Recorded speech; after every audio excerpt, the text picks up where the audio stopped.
인도라는 나라의 경제는 중국하고 해보면 중국이 갔던 길을 인도가 비슷하게 갈까요? 아니면 인도는 또 인도만의 또 나름대로의 길을 갈까요? 보면 제조업을 육성을 하기 시작한 지가 길어봤자 10년, 15년? 그러니까 인도의 가장 큰 문제를 들어라 그러면 인프라스트럭처가 아직도 미비되어 있고 제조업 일자리나 경쟁력이 약하고 예. 자, 요 두 가지만 놓고 볼 때 과거의 통계를 놓고 이런 거 봐라.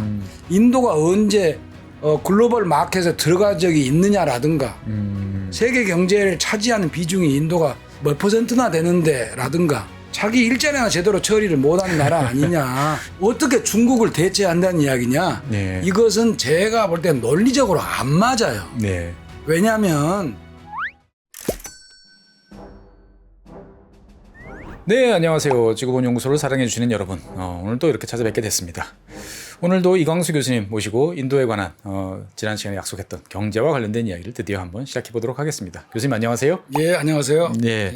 많은 분들이 인도에 대해서 요즘에 관심이 정말 높아지는 것 같아요. 예, 그런데 그 인도에 대한 관심이 높아진다라는 게 어떻게 보면 중국의 시대가 이제 꺾어지는 거 아니냐. 그러면 이제 인도가 그 다음 아니겠느냐. 뭐 이런 이제 기대를 많이들 이제 하고 있는 것 같습니다. 교수님이 생각하시기에는 인도라는 나라의 경제는 중국하고 이제 해보면 중국이 갔던 길을 인도가 비슷하게 갈까요? 아니면 인도는 또 인도만의 또 나름대로의 길을 갈까요? 보면? 근데 이제 두 가지 점에서 저는 잘 이런 이야기를 잘 안 하는데 네. 첫째는 제가 경제를 잘 모르고요. 잘 예. 전문가가 아니고 정치, 사회, 문화까지는 제가 역사학자니까 할 수 있는데 네. 잘 모르고 또 하나는 미래 예측이라는 걸 그렇게 함부로 할 수 있는지 이제 이 두 가지 점에서 잘 안 하는데 예. 이렇게는 말씀을 드릴 수는 있을 것 같아요. 뭐냐면 인도는 1947년 혹은 그 전에 적어도 1920년대 정도 이후부터 1920년대 1차 세계대전 끝난 이후로부터는 거의 비슷한 종류의 그러니까 정치적으로 권력이 바뀌었지만 네. 47년 이후로는 좀 더 심해졌지만 국가 자본주의 비슷한 상태로 이제 한 80년대까지는 이제 70년, 80년 초까지 그냥 가거든요. 예. 그리고 90년대 들어와서 조금씩 바뀌면서 바뀌었다고는 하나 네. 제가 통계로 보나 피부로 보나 2003, 4년, 4, 5년 10년 이전 바로 이전에까지는 안 바뀌었어요. 그러니까 1991년도에 IMF 위기를 맞이하지만 우리하고는 차원이 다른 IMF예요. 그래서 인도는 시장 개방도 별로 안 했고 네. 한다고는 하지만 계속 버티고 해가지고 2000년도 초까지는 실제로 가서 통계도 마찬가지로 보면 그냥 옛날 국가 그대로예요. 어느 언만 좀 바뀌었을 뿐이지. 그런데 지금 기껏 해봤자 한 10여 년, 15년 정도 지났거든요. 예. 그러니 당연히 인도라는 나라는 아직 인도가 미래가 되냐 안 되냐를 평가할 수가 없죠. 그러니까 아주 쉽게 말하면 제조업을 육성을 하기 시작한 지가 길어봤자 10년, 15년? 10년 내외다. 10년 예. 정도 왔다 갔다 하는. 예, 그러니까 인도의 가장 큰 문제를 들어라 그러면 예. 인프라스트럭처가 아직도 미비되어 있고 예. 제조업이 아직도 형편이 없고 제조업 일자리나 경쟁력이 약하고. 예. 예. 자, 요 두 가지만 놓고 볼 때 과거의 통계를 놓고 이런 거 봐라. 인도가 언제 글로벌 마켓에 들어간 적이 있느냐라든가 세계 경제를 차지하는 비중이 인도가 몇 %나 되는데 라든가 자기 일자리나 제대로 처리를 못하는 나라 아니냐. 그렇게 보면 뭐 가망성이 없었는데. 그런데 어떻게 중국을 대체한다는 이야기냐. 네. 이것은 제가 볼 때 논리적으로 안 맞아요. 네. 왜냐하면 중국을 실질적으로 대체할 수도 없고 대체하려고도 안 합니다. 인도 정부가. 할 수도 없고 제조업이 안 되는데 중국을 어떻게 대체를 해요. 그러니까 안 되는데 그건 분명한데 그렇다고 인도는 안 된다. 인도는 절대로 세계적인 경제 대국이 될 수가 없다. 왜? 봐라. 지금까지 이런 거 봐라. 지금까지는 안 했다니까요. 실질적으로. 기껏해서 해봤자 10년, 15년 정도밖에 안 돼요. 인도라는 큰 나라가 방향을 바꿔서 뭔가 새로운 시도를 이제 시작한 지가 10년? 10년, 15년밖에 안 안 됐기 된단 말이에요. 때문에 그거를 가지고 뭐 이야기하기는 너무 빠르다. 자, 중국 10년, 15년 됐을 때 하면서 생각을 해보세요. 그렇죠. 중국이 1978년부터 개혁 개방했으니까. 그러면 90년이라고 생각해보세요. 90년이면 천안문 사태 돼가지고 이제 그렇게 쉽게 바뀐 나라가 더군다나 중국은 공산주의가 일당 지배를 한단 말이에요. 근데 인도는 어쨌든 간에 민주주의 국가잖아요. 더군다나 연방제 국가잖아요. 그러니까 쉽게 안 바뀌어서 과거의 통계를 놓고 인도는 중국의 대체가 안 된다라고 말하는 것은 내가 볼 때는 너무 단정하다. 단정적이다. 너무 단정적이다. 다만 현재의 추세를 놓고 볼 때 중국이 인도를 대체하는 시장으로 성장을 하는 것은 보통 어려운 일은 아닐 것이다. 네, 제가 생각했을 때 인도의 가장 큰 어려움은 그거 같아요. 그 일자리를 많이 만들어줘야 되는데 어떻게 보면 중국이라는 나라는 그 제조업이라는 걸 통해서 끊임없이 일자리를 만들고 그 인구들을 다 활용을 해서 여기까지 오는데 성공을 했는데 인도는 독립 이후에 계속 일자리 만드는데 이게 제대로 잘 성공을 못하는 것 같다라는 생각이 좀 들어서 어떻게 보면 아까 이제 인도가 1900 뭐 길게 보면 한 2000년대 중반까지도 크게 바뀐 거 없이 1900 독립 이후에 이제 모습을 계속 유지해 왔다라고 이제 말씀해 주셨는데 그러면 쭉 거슬러 올라가서 그럼 인도가 독립한 이후에 어떻게 보면 초반 이제 네루 시대 그 당시가 지금까지 꽤 오랫동안 영향을 미쳤다 이렇게 봐야 되겠나요? 그러니까 이제 그래요. 1989년 현실 사회주의가 붕괴가 되기 전에는 세계적으로 경제가 공산주의 사회주의 경제가 더 우월한지 미국 중심의 자본주의 경제가 우월한지는 사실은 판가름하기가 어려운 상태입니다. 그렇죠. 더군다나 갓 신생 국가가 그러니까 식민주의 국가, 식민주의 지배를 아무리 적게 잡아도 200년, 그러니까 전체 통째로 다 한 것은 아니지만 100년, 200년은 지배를 받은 인도 같은 큰 나라가 순수한 자본주의로 길을 걷기에는 상당히 어려웠다고 봐요. 어려웠다. 이건 뭐 현실적으로 지금 막 이제 국민국가가 만들어졌는데 자본주의로 해가지고 자본주의 하면 빈부격차가 심해지는 이 상황이 지금 먹고 사는 문제가 아직도 40년대 50년대는 인도는 기아가 있는 나라란 말이에요. 그렇죠. 그 이후로 아사가 75년 전까지는 아사가 나왔으니까. 녹색혁명에 따른 결과가 나오기 전까지는 녹색혁명 전까지는 아사가 있었으니까. 그러니까 이런 나라에서 자본주의로 밀어붙이면 그러면 그건 더 심해지는 거 아니에요. 못 사는 나라는 더군다나 지주도 있는 지주제가 철폐가 안 된 나라인데 지주제 철폐에 실패했잖아요. 네루가 실패를 한 거거든요. 인도는 보통 그렇게 성공할 수 있는 그렇게 별로 없어요. 지주라는 게 어마어마하게 큰 세력인데 그래서 중간식 양보해가지고 땅을 국가에다 바치되 뭐 중농 정도는 그냥 봐주는 걸로 그렇게 해서 넘어갔다. 또 각 주가 다 다르잖아요. 카스트 있죠. 그러니까 얼른 봐서도 지주 자민다리 제도가 여전히 있는 데다가 제조업 산업은 경쟁력이 아직은 없지만 여전히 설탕 무슨 뭐 종이 무슨 뭐 목재 이런 것은 그래도 영국 시대 때부터 가지고 있었는데 황마 뭐 이런 거 가지고 있었는데 경쟁력은 별로 없는 상태에서 자 어떻게 나라를 이끌어 가야 되겠냐. 딱 보니까 소련이 훨씬 더 매력적이란 말이에요. 국가가 체계적으로 뭔가 계획을 세우고 20년대 특히 30년대 들어가가지고 네루가 볼 때 소련이란 나라는 너무너무 멋있잖아요. 네루 스스로 이야기할 때 유혈혁명 하나를 하는 걸 제외하고 모든 사람들이 집단 농장에 가서 일해가지고 화끈하게 매서 키우고 공업화에 성공하고 공업화 뭐 엄청난 공업화 스탈린 시대의 공업화 뭐 산업 이런 것은 어마어마했잖아요. 막 네루로서 막 폭폭 짓고 막 시베리아 가로없고 그러니 뭐 이루 말할 수가 없을 정도로 또 세계사적으로 볼 때도 소련이 왜 이렇게 갑자기 성장을 하냐. 과학 수준은 또 어때요? 그러니까 뭐 로켓도 저기 인공위성도 쏘고 더 먼저 쏘고 무엇보다도 2차 세계대전이라는 전쟁에서 그 독일이라는 어떻게 보면 세계 최강의 공업력을 가진 나라를 버텨가지고 결국에 격파를 해버렸잖아요. 결국에 소련이 참변하면서 추가 넘어가는 거 아니에요. 그렇습니다. 그러니까 뭐 군사력도 그렇고 과학기술도 그렇고 모든 게 소련이 이렇게 가니 예.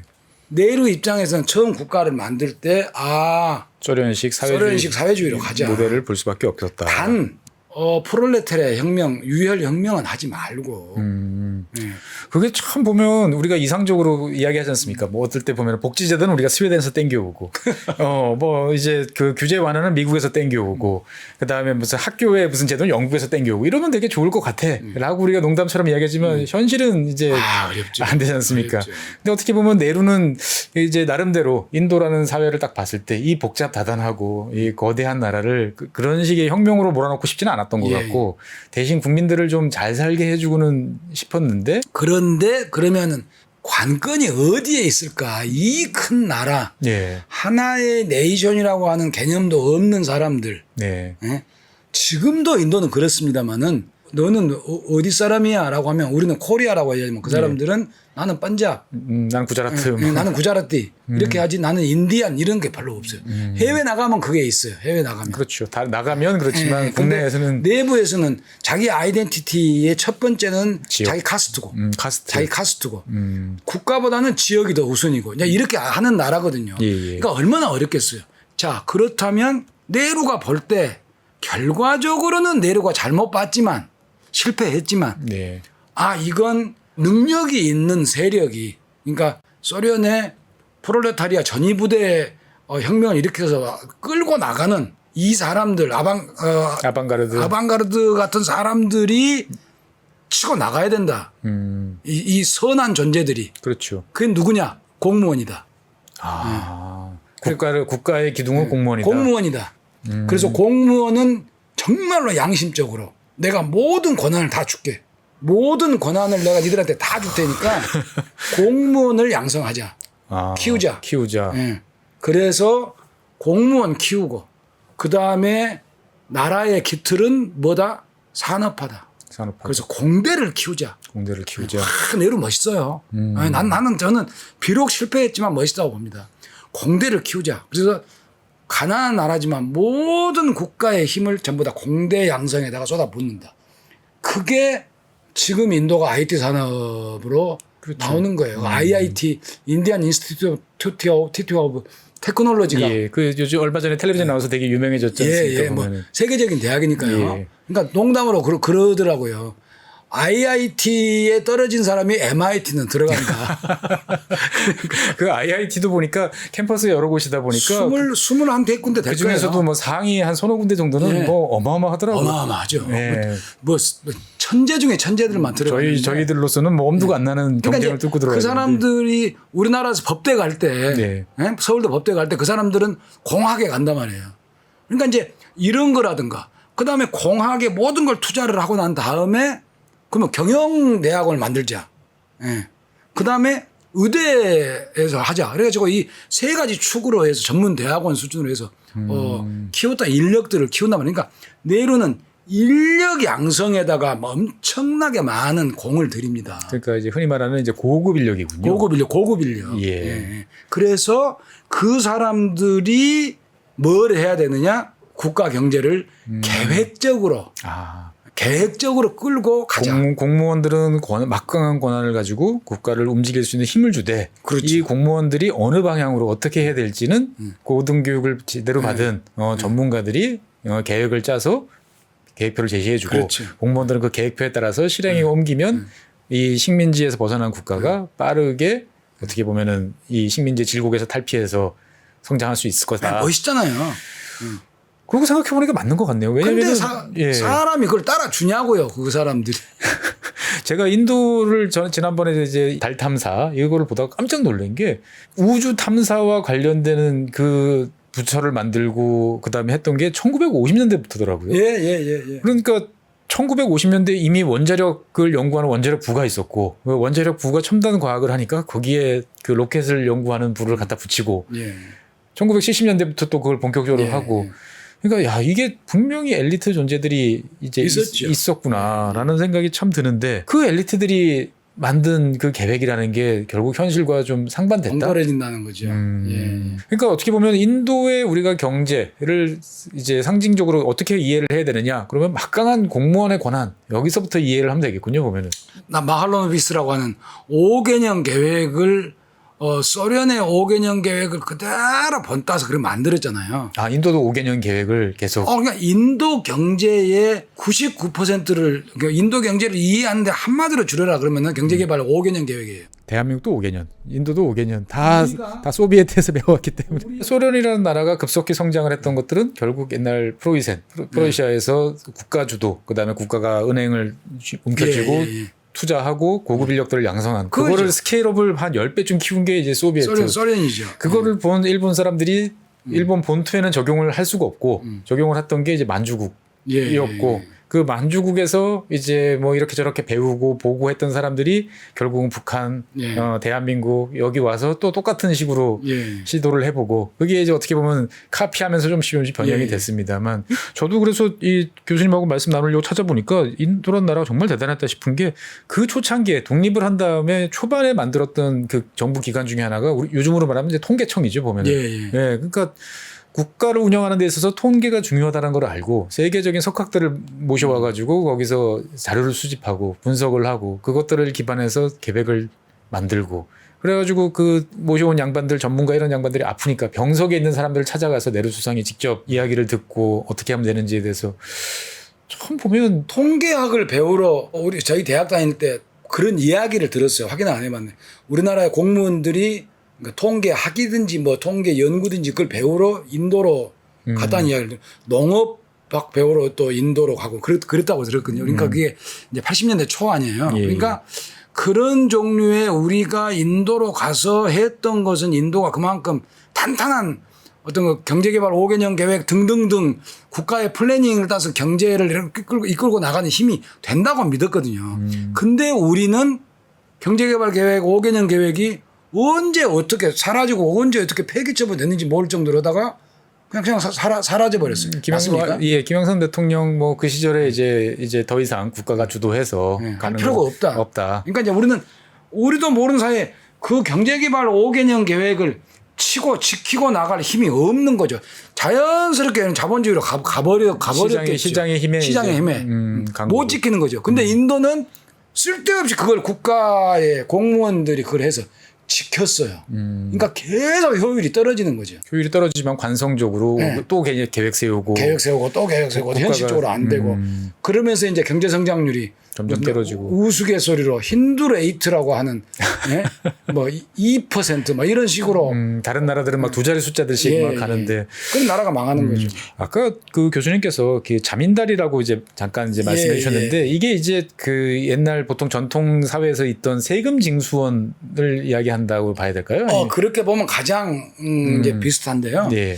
그러니까 너무 복잡한 이야기인데 원래 이제 무갈 제국 때 이제 델리 술탄도 있었지만 무갈 제국 때 봉건 체제잖아요. 네. 그러면 참 각 지역의 땅을 하나의 프린슬리 스테이트 정도도 있고 그 더 작은 것 또 더 작은 자민다리 이게 이제 지주들을 이제 놔둔단 말이에요. 그러면 이게 이제 서양의 봉건 제후하고 비슷해요. 그렇죠. 그러니까 자기 영토를 국가에서 세금을 거둘 수 있는 권한을 주는 거예요, 이 사람한테. 그러면서 네가 알아서 다스려. 네가 알아서 우리한테 얼마만 주고 어떻게 법는지는 알 수 없으나 네가 알아서 다스려라라고 하는 세금 징수권을 주는 거예요. 이걸 여러 가지 말들이 있는데 벵갈 쪽에서는 디완이라고 했는데 디완 이걸 동인도 회사가 맨 처음에 와서 싸워가지고 이걸 먼저 뺏어가는 거예요. 세금 징수권을. 1772년도에. 거기 돈이 몰리는 쪽이니까. 근데 내가 세금 징수권을 너하고 싸워가지고 내가 이겼으니까 너의 주권을 뺏어간 게 아니고 네 세금 징수권을 뺏어가 버린 거예요. 벵갈에 봉건 영주가 있을 거 아니에요. 하나의. 그러니까 무갈 제국이 인정해주는 벵갈국. 국은 그렇죠. 아니죠. 국은 아니지만 자관 자치 영역이 자치 영역이 있어요. 근데 여기는 네가 세금 알아서 거둬 라고 하는 얘하고 내가 싸워서 이겼어요. 싸워서 이긴 뒤 7년 만에 이 세금 징수권을 내가 뺏어가 버린 거예요. 내가. 그래서 세금 징수는 내 마음대로 해. 내 마음대로 해. 이제 그거거든요. 그래서 이제 자민다리 체제를 이제 자민다르라고 하는 것을 이제 그게 지주거든요. 지주. 자민다리 하는 것은 그 지주의 제도 이 말이에요. 그러니까 그 이제 전국적으로 다 달리하면서 이 자민다르 시스템을 이제 활용을 해서 적용을 해서 이제 하는 건데 네네. 자민다르가 세금 징수를 해서 나가 가지고 얼마나 국가에다가 조정에다가 바치고 하는 것도 있지만 그러니까 국가 땅이죠. 이건 국가 땅. 내 땅도 있어요. 내 사유지, 내 땅. 내 땅. 예. 내 땅도 있어요. 그러니까 이걸 분간하기가 어려워요. 그래서 자민다르의 힘이 아주 작은 것은 그냥 우리가 소위 말하는 지주 정도 되지만 큰 것은 하나의 왕국을 소위 프린슬리 스테이트라고 하는 소위 토후국은 전부 자민다르들이에요. 아, 결국은 이제 그 징세권을 내가 행사할 수 있는 그 권약에 따라서 이렇게 만들어지겠군요, 보면은. 그 사람들이 1857년 소위 세포의 항쟁 때 제일 많이 와서 싸우죠. 예, 다 뺏겨버렸으니까. 다 뺏겨버렸으니까. 그러니까 이 자민다르제를 이제 우리는 마땅한 말이 없으니까 지주제. 지주제. 근데 이 지주의 힘이 여전히 네루 때까지도 네. 건드리지를 못합니다. 건드리지 못한다. 그리고 네루도 착오가 있는 게 그 지주를 건드리면 표가 안 돼요. 아, 그 사람들이 거느리고 있는 어마어마하죠. 어마어마하고 있으니까. 근데 지금 지나고 나서 보면 아이고 답답한 사람. 그때는 야당이란 게 없었잖아요. 거의 뭐 그렇죠. 99대 1, 95대 5 정도로 선거하면 지방 지역주의 정당, 지역 정당 몇 개 빼놓고는 그때 과감하게 난리가 나더라도 없애버려야 되는 건데 인도라는 나라가 여러 번 제가 말씀드리지만 뭐를 없애고 뭐를 섬멸하고 무엇을 완전히 뭐 갈아엎고. 갈아엎고 뭐 이런 것은 안 합니다. 인도란 나라는. 그러니까 결국은 보통 식민지에서 독립한 나라들이 첫 번째로 하는 게 잘하고 못하거니 이제 다 그 토지 개혁이지 않습니까? 토지 개혁이죠. 실패했죠. 인도는. 아, 인도는 그러면 실패했어요. 시도는 했습니다만 실패했다. 어떻게 보면 거기서부터 인도의 이제 그 운명이라는 비극이 게 시작이 되는 거죠. 그러니까 어떻게 보면 역사적으로 봤을 때 토지 개혁을 가장 잘 성공시킨 나라는 이제 미국 운정이 직접 개입했던 대한민국이죠. 뭐 일본, 그다음에 우리나라, 그다음에 대만 뭐 이 정도라고 보통 이야기를 이제 하는데 인도 역시 그러면 그 당시 네루 수상이 뭔가를 하려고 했습니다만 결국은 실패해서 그 기득권을 갈아엎고 어떤 그것들을 많은 사람들한테 나눠주는 데는 성공을 제대로 손을 못 댔군요, 보면. 예. 거기에다가 5개년 계획을 해가지고 생산량을 늘리는 게 결국 거의 농업 위주로만 하는데 제조업, 산업, 수출 이렇게 해서 돈 끌어올 것은 전혀 만들어내지를 못하고 거의 대부분이 자급자족의 간디가 꿈꾸던 그런 사회. 그런 사회. 그러니까 상당히 사회주의적 성격을 많이 가지고 있어요.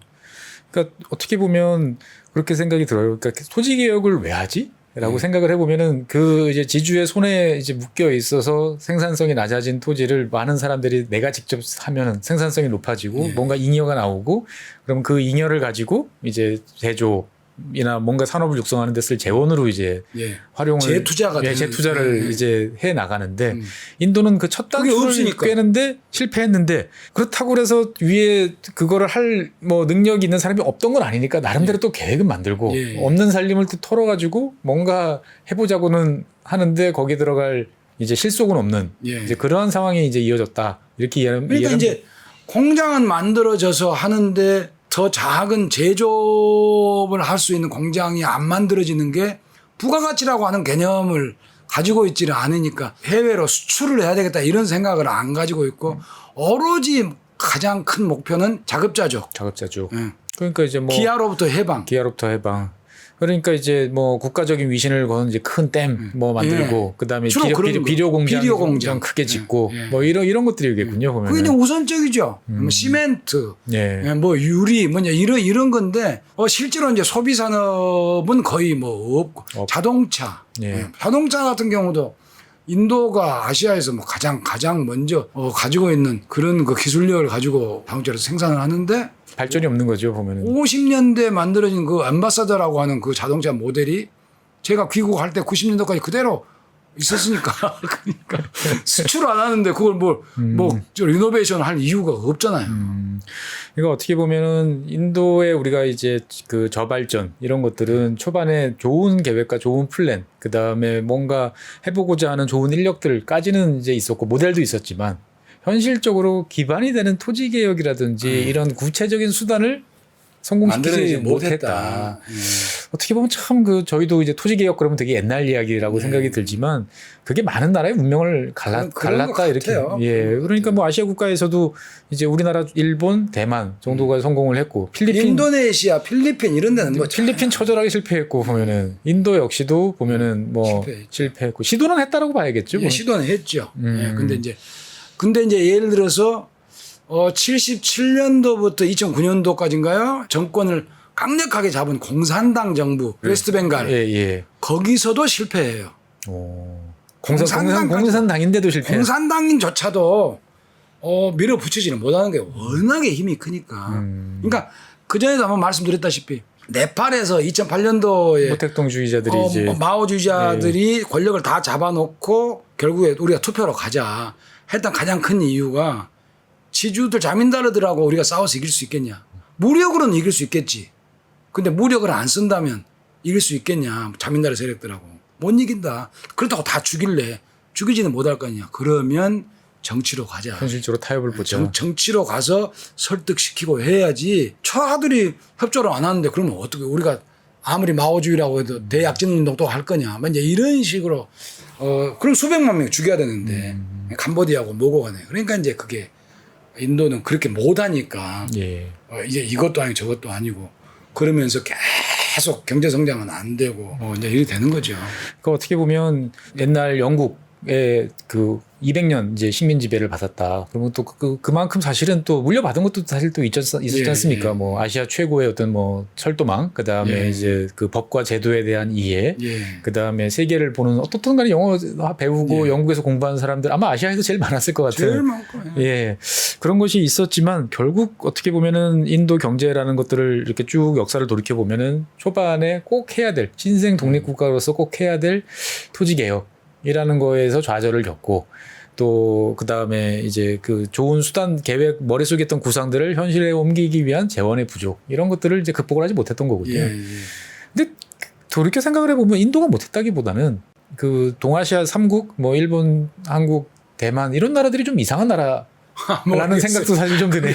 거기까지는 잘 모르겠는데 개인적으로 이제 인도에서 이제 제가 유학을 하면서 인도에 유학을 간 사람들 대부분이 그렇습니다만은 이제 메이저 학문 분야는 아니잖아요. 인도란 나라가 중국이나 서양과 달리 간 사람들은 상당히 인도라는 나라의 옛날 인도 전통적인 철학과 뭐 이런 것의 매력을 느꼈다거나 아니면 좀 더 좌파스러운 이런 데 매력을 느꼈을 수도 있어요. 그래서 인도가 비록 가난하지만 멋있고 이 나라가 소련 공산주의까지는 아니지만 우리가 유혈 혁명을 할 수가 없으니까 뭔가 국가가 해서 엘리트들이 해서 나라를 잘 이끌어 나가기를 바라는 차원에서 갔죠. 그래서 가서 보니까 근데 이건 아닌 것 같다. 이건 아닌 것 같다라고 어떤 사회주의에 대한 막연한 기대에 비슷하게 이제 갔는데 이건 아닌 것 같다고 하는데 도저히 못 살겠더라고요. 애를 데리고 와서 키우는데 우유를 사는 슈퍼 하나가 없으니까 슈퍼마켓이 없어요. 두루마리 화장지를 파는 데가 없으니까. 그 당시 유학 가셨을 때. 그러니까 이제 버스 타고 시내에 나가야 되고 그러니까 이제 미안한 이야기지만 이제 어떤 호텔에 가면 호텔하고 화장실 가서 두루마리부터 훔쳐가지고 뭐 이런 슬픈 이야기를 이제 인도 가서 살면서 그래도 제가 이제 나중에 이제 라지브 간디가 들어오면서 신경제 정책을 쓰고 그러면서 이제 신자유주의 비슷하게 이코노미라고 그래서 한때 이제 그러면서 이제 이게 가니까 너무 섭섭하더라고요.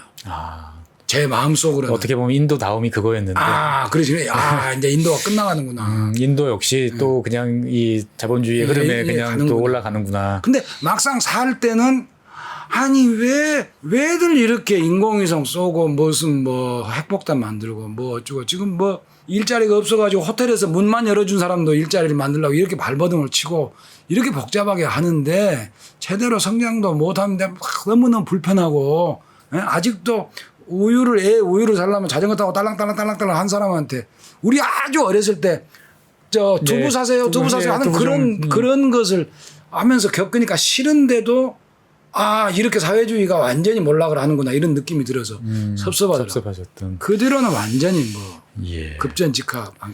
그러니까 어떻게 보면은 이제 인도의 경제라는 것들은 이제 초창기 네루의 구상에 따라서 이제 움직여 왔고 그게 이제 수십 년. 네루 수상이야 뭐 이제 64년인가 이제 그때 사망을 했습니다만 그 이후로도 한 오랫동안 이제 영향을 미쳤다 정도로 이제 이해를 이제 해볼 수가 있겠군요. 사실 그 이후에 이제 뭐 변화들이 있습니다만 어떻게 보면은 네루 그리고 이제 그 밑에 이제 인디라 간디 요때 이야기들을 이제 이어서 다음번에 한번 해보면 좀 더 구체적인 사항들이 좀 나올 것 같습니다. 한편으로 보면 대한민국 참 신기하고 대단하다라는 생각도 들고 다른 한편으로 보면 첫 단추를 잘 꿰는 게 이게 매우 중요하구나라는 생각도 들고 이런 생각도 들더라고요. 뭐 이제 공부를 하면서 보니까 미 군정도 중요한 역할을 했지만 한국전쟁으로 인해서 3년 동안으로 인해서 이제 리셋 버튼을 누른 거죠. 예, 이제 다시 리셋이 돼버린 거예요. 진짜 말씀 잘하시네.